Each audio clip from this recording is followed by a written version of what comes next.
Hello, today we're going to talk about the case-by-case checklist. This is a checklist that you can use to make sure you have the information you need to support a child who might be struggling in your program. Strengths and interests to help us learn about the child and helps us form positive relationships that allow us to support them more positively in our programs. You can get their strengths and interests by observations, interviewing parents, sometimes teachers, and don't forget to ask the child or youth what their strengths and interests are.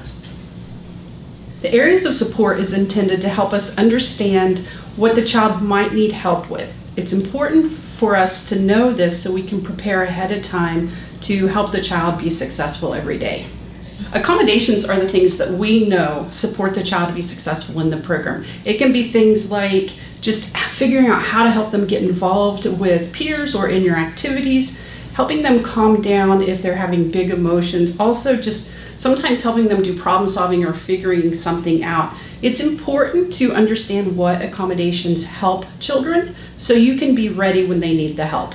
Communication supports is about children's preferred method for communicating. We expect them to use their words and vocalize when they have wants and needs, but oftentimes, especially if a child is upset or frustrated, they'll use behavior, gestures, they may just make noises or turn away from us. It's important for us to know how the child communicates, especially when they're upset, so that we can support them and understand their messages.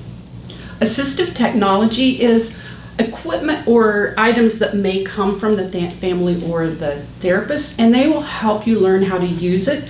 It could be things like communication devices, braces, wheelchairs, anything like that. And it's important for you and staff to understand how to use that technology to support the child in your program.